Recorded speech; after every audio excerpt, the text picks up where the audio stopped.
Welcome to Manager Tools. How to do a phone screen interview. Part 1. This cast answers these questions. How do I conduct a phone screen interview? How is a phone screening interview different than a regular interview? How long should I spend phone screening a candidate? If you want the answers to these questions and more, well, listen up. Mark, we've talked often about before bringing in a candidate for a full day of interviews. And yes, folks, we recommend a full day of interviews. Phone screening your potential candidates to narrow the field even further is a great, necessary thing, right? It is necessary. And there are two schools of thought here. One is OHR does that, which we'll talk about here. And you may or may not choose to have HR involved. But the other piece is that part of the reason that I started teaching this years ago was the number of managers who would do a resume culling from 100 resumes down to 20 and then think that they had to bring all those people in for a full day of interviews, which logistically, immediately everybody listening goes, yeah, that isn't going to work. and then so what they did is they'd have these 20 that were yeses, and they would bring in one or two at a time. And what managers tried to do was what ended up happening over a period of years is managers started to try to rank order those people that made it through the resume screening process, bring them in first. And what that created was this situation where everybody who was interviewing the person knew the earlier people are better. And of course, it benefits us to hire somebody faster if we have an open rec. So it was a serial game. It was a race, really. And that creates an enormous problem in recruiting that we know we're comparing candidates to one another, and the best candidate is the one that's going to get hired. And believe it or not, folks, that's not the standard that great organizations try to meet. Great organizations do not try to meet a standard of, let's hire the best. Great organizations say, we're going to set a standard for the job. We're going to build a very high wall that you have to get over. Anybody who gets over that wall, then the race begins. If we have 100 people and only 2 get over the wall, we're going to hire the best of those 2. If we have 100 people and none of them get over the wall, we're not going to hire the best person of that 100 who didn't get over the wall. And so this rank ordering and the logistical burden of 20 people to interview, which, by the way, often led to, oh, well, we can't have 20 people all interview with everybody, so every single person on the team will interview 3, and then we'll all come together, and Joe will talk about his 3 guys against Bob, who talked about his 3 people, and Joe and Bob will literally fight it out after a fashion to see who we're going to hire. All right. There's no relativism until you get to the end. Right? Oh, yeah. This is a world of absolutes. Yeah, exactly. You can do the job or you can't. Right? And then, by the way, when Joe presented, he says, I just like this guy. Like, well, can you share with us since the guy may be here for 25 years, can you give us more than, I just like this guy? I just like him. I just had a feeling. Yeah, just had a feeling. My gut says we should hire him. Yeah. Yeah, maybe not. So the fact is, guys, if you try to interview in person, every candidate whose resume doesn't rule them out, but we're going to assume that one of your first, if not your first steps in your interviewing process is a resume culling. If you try to interview everybody in person that makes it through that first bit, you're going to go crazy logistically. You're going to go broke financially in terms of flights and time and lunches and everything else. So we recommend in between your resume culling. And potentially we're also going to talk about we could talk about applications and some of our other guidance. We can also talk about employment testing as well. After all that, then you do a phone screen with those people who have made it to the next cut, if you will. We have 7 pieces of guidance regarding phone screens. First one, 30 minutes is enough, guys. You don't need more than 30 minutes. Second, you can use HR. HR can be involved, but not necessarily. And there's a misunderstanding among managers in the world, particularly if you're a new manager, but HR's been there for years and they tell you this is how it's done. Don't assume that's the only way it's done, because it's not. Second thing is, and this surprises people, you're the one that makes the phone call. Then at the start of the call, you give them a brief process overview of what's going to happen. You then ask the $64,000 phone screen interview question, which is, tell me about yourself. If you have time at the end of the 30 minutes, which depends on your level of experience, how good you are at probing, but typically you won't have so much time, You're going to ask 1 or 2 behavioral interview questions that are related to the job. And then last point is, there's no need to share your decision, yes or no, with the candidate at the time of the interview. Good. There's a lot, but well, I'll tell you something else. Part of the reason there's a lot, Mike, is that when I was writing this guidance, I had been working with a company saying, let's create your process.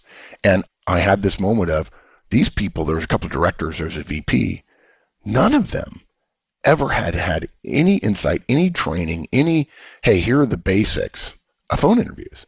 That's right. And they were all doing it differently. And I said, whoa, I'm getting to the point now with as much guidance as we have out there, over 800 tasks, that I'm a victim of academic creep. Well, surely everybody knows that. Now we're gonna go right down into brass tacks here. Right. And once you learn this, it's pretty simple. It sounds like a lot, but it's pretty simple. Yeah. And just think about all the time you're going to save in terms of not bringing the wrong person in. Yes. I mean, painful. Okay. So a lot of folks would say that, man, I just can't learn a lot in 30 minutes. 30 minutes doesn't seem like a lot of time to interview somebody. Right. It's not. And in addition, why wouldn't I try to narrow my logistical and financial concerns of the face-to-face interviews by doing a more fulsome, a more complete phone screen and interview them for an hour or hour and 15 minutes. And then, I can go, instead of bringing in 6, I can bring in 1. But the fact is, guys, 30 minutes is plenty of time to conduct a phone screen. A screen is not a full interview. That's why we don't call it a phone interview. People may call it that, but in your head, I want you to be thinking of it as a phone screen.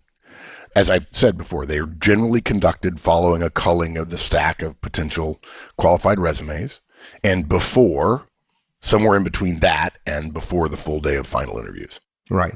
And it becomes clear why 30 minutes is sufficient when you think about the fact that what you're trying to do is you're trying to find a reason to say no, which is the whole purpose of interviewing. Oh, yeah. Right? But in 30 minutes, you can often find a reason to say no. Yeah. We're going to come back to that, guys. But if you haven't heard us say it before, if you haven't listened more broadly to our other guidance, you haven't been to our effective interview conference, your company hasn't hired us to conduct effective interview training, let's be clear. The purpose of an interview is to say no. It is not to find a reason to hire someone. If you're trying to find a reason to hire someone, you'll find it. Okay? Now, going back to our process for a second, there's other ways to conduct interview processes, but we're sharing the most likely one that's done by the companies that are well known for having high standards and great people all over the world, the great companies of the world. What we're talking about, resume calling, phone screen, HR involved, face-to-face interviews, and so on, it's normal. And there's a caveat there, which is, generally speaking, this process is most likely used. It can be modified slightly if this is not the case, and it's not hard to do that. But we're talking about a situation where you, if you're the manager, and your directs are co-located, and that full day of final interviews includes you and your directs, and perhaps some of your peers, and maybe even your boss as well. It is different in the event that you've got national sales manager, and the people who are going to be conducting the interviews are directs of hers, and they're all over the country. But we'll share those modifications in future guidance. The purpose of a phone screen is to reduce the burden to your staff and cost to your organization of the face-to-face interviews, the number of face-to-face interviews you're going to have, by basically, again, reducing the number of candidates being considered. Its purpose is not to conduct a full and complete interview, but rather to provide another gate in the process. And at the same time, what we want you to know is that it is a screen, not an interview, but that doesn't mean that it's not a clear gate. In other words, we're not just getting to know the person, we are still trying to figure out a reason to say no, per Mike's point, and there would still be, even though it's a screen and not a full interview, there'd be nothing surprising in conducting a series of phone screens and eliminating all of the candidates you had considered from contention, and therefore not conducting any final face-to-face interviews. Right. And guys, I know when we say that, in fact, I presented the effective interview training 3 times this week in 3 different venues, one to a public conference, one to a client, and one on video. And in the last 2 where there was an audience, there's no question that managers struggle with the issue of, wait, I thought I was trying to hire someone. You are. But the way to think about it is this. The purpose of an interview is to say no, or the purpose of the hiring process is to say no. And if it doesn't make sense, if that doesn't make sense to you because of the way you've learned or what you've been taught or not taught, but just learned through osmosis, you're normal. Most managers think, my purpose is to find the next hire. My purpose is to fill my opening. But that's a mistaken purpose. And it leads to a dangerous confirmation bias in your mind while you're interviewing. If you're looking for reasons to hire somebody, you're going to find those reasons. As long as you're looking to hire, as long as you need to find somebody, your bias is going to be confirmed. And you'll see things in people that make you want to hire. If Mike introduces me to a friend of his and says, hey, I want you to meet Mark. He's a great guy. The person will see things that cause them to think I'm a great guy, in part because they trust Mike. And so that trust has been extended to me. Even if I do things that that person thinks are quirky or unusual, their brain will not highlight those things, not bring them up, because your brain has a very strong confirmation bias engine. When that person meets me, Mike saying I'm great means, again, the brain will ignore. So much so that it's such a strong paradigm, the other person won't even be able to say that I did it. The thing that would have made me maybe not a great guy. If you play it back on video and say, I want to show you what happened, and I want to point out some things that Mark did, the person will go, no, he didn't do that. Are you sure the video's right? Right? I've had cases where I was coaching an executive and I said, or a manager for an executive, and one of the things the manager said is, Mark, this is going to be hard because my boss, the executive who hired me to coach me, is really not a pleasant person. He never says thank you. He never, ever rewards me, appreciates me, congratulates me. And of course, this manager was somebody who needed more of that, and the executive was not someone who was willing to do it, and it was not naturally his way. And so I was in a meeting with them, and the executive said, hey, that was a great job. Very insightful. Thank you for that. And I said to her, I said, hey, he just said that was great. And the person I was coaching turned to me and said, no, he didn't. I'm like, oh, yes, he did. And there are 6 other people in this room that can validate. And they're all nodding their head. Oh, yeah, he said it. And she, no, he didn't. Again, confirmation bias. Her bias is this guy is not a congratulator. He's not a positive person. So when he does a positive thing, her brain ignores it. If you're looking to fill your opening, you'll find reasons to fill the opening. But listen carefully to this. Your purpose in the hiring process is not to hire the right person, but to make absolutely sure you never hire the wrong person. Hell on earth. Yeah, exactly. We're going to avoid the hell on earth case. If you're pausing right now, if you're listening and you're thinking, God, what did he just say? I'm not trying to hire the right person. No, we're not. We're trying to avoid hiring the wrong person. We need to have this counterintuitive approach when we interview. We need to guard against everyone, including yours, guys. I know some of you are thinking, no, I'm smarter than that. It's just Horstman. He's just, No, trust me, dude. You're human. You have this confirmation bias problem too. And you all know, I'm sure many of you have heard us say before, if you're desperate for a person, we often say, when the manager's desperate to hire somebody, we often say, I just need a warm body, right? I'm so desperate. Just get me anybody in here who can help a little bit. Well, our phrase at Manager Tools about that person is, every warm body has a halo, right? Every warm body looks perfect because they're just a warm body. As long as they're walking around, they're warm. They haven't achieved room temperature yet. If we start focusing on making a hire as opposed to avoiding a hiring mistake, we start overlooking weaknesses. And a lot of times a candidate who is not good does a couple of things that are good. Those couple of things that are good are what we're looking for, and we see them and our brain says, there he is. And our brain doesn't tell us about the things that aren't good, but we have to manage the whole person when he or she comes to work for us. And it's those weaknesses, those problems, those issues that we didn't see, even though technically we would say we ignored them. We end up getting a hire and they come with problems we probably should have seen, or even if we saw, we ignored them. And the end result is, what's the one thing worse than having an open position? Filling it with the wrong person. That's just right? So, so that's why the interview process is built the way it is. Okay, so that was a long aside there, guys. Sorry. In the case of phone screens, more gates to have candidates go through is better in a hiring process. We want the candidates who want hiring to be easy. In other words, wow, Mark, you say I have to do a phone screen. This other company, they called my resume and they're ready to bring me in for a final day of interviews. Okay. And they're saying, so maybe I should go interview them. And I would say, okay, I'm sorry. This is our process. We're really picky. We raise the bar pretty high here. We want those candidates who want it to be easy to go away because our process is not easy. Now look, we can be kind. We can be polite, we can be respectful, we can be cordial, we can be friendly, even pleasant, and still have very high standards, okay? We want the candidates to continue in the process, to persist through our process. Not that our process is rude or disrespectful, but there are a number of gates. We want them to persist because underlying they know the guys who don't want a hard process are not the guys I want to work with. They're the guys who want to slip through the cracks, right? And they know, people who are willing to go through this process know that great companies set high bars to entrance. Okay, now, what ends up happening is, okay, wow, let's make it hard. Let's give everybody a full day of interviews. Obviously, logistically, financially, we can't do that. We can't usually spend the time to conduct multiple full-time behavioral interviews on all of our possible resume screen candidates.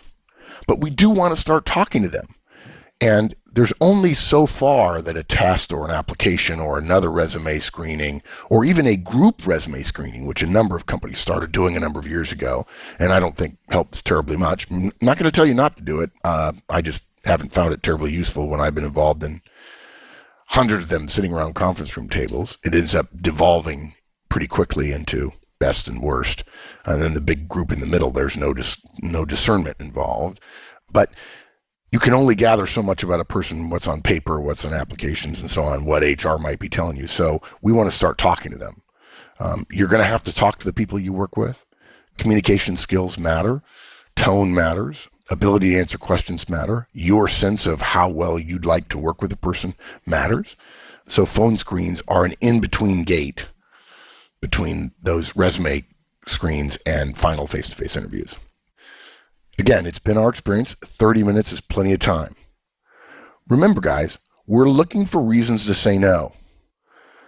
Believe me, if you start doing that, if you haven't interviewed that way, and then you start looking for reasons to say no, your brain is going to blow you away by how many reasons to say no virtually every candidate. You get to it pretty quickly, right? And if you can't find it in 30 minutes, you're probably not going to find it in 45 minutes. Exactly. Because if you're saying, oh, well, I would need an hour to interview a guy over the phone, that's probably because you are looking for reasons to hire. And you figure, I'm starting to feel good, but I won't be able to say yes to the guy in 30 minutes. Well, that's because you're doing it wrong. No offense. So did I when I first started. You're doing it wrong. The purpose of the interview is to say no. When you start looking for reasons to say no, those things tend to come up much more quickly. They were there before. You were just ignoring them. Yeah, and if you understand that doing the phone interview, you're not looking for reasons to hire somebody to make the decision. You're simply looking for reasons not to bring the person in for face-to-face interviews. You'll structure your questions differently. Your whole mindset will be different. And you'll get better at finding no's, right? Yeah. And look, put it more differently, a little simple. If you haven't gotten a reason to rule someone out after 30 minutes, provided you've made the switch and you understand your job is to be the gatekeeper of death, if you will, if you haven't found a reason to rule somebody out after 30 minutes, you probably won't find one after 45 minutes.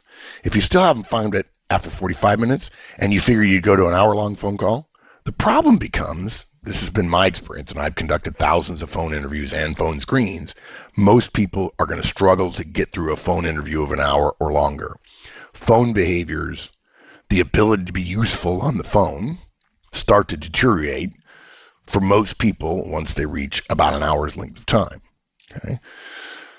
The bottom line with phone screens, guys, is you won't have enough time to cover enough questions to decide you'd want to offer somebody. That means, by definition, you're going to have to balance the time you spend with the results you can get and the value you can achieve. And so 30 minutes, we found after years and years of doing them, works best against those two opposed objectives of results and value.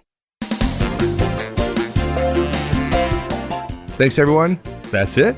We'll see you next week. Have a great one. This podcast was produced by Manager Tools. Manager Tools creates actionable management guidance every single week. To receive additional materials via our newsletter and to find products for situations you may face as a manager or professional, go to www.manager-tools.com. Search for Manager Tools on Facebook, Twitter, and LinkedIn.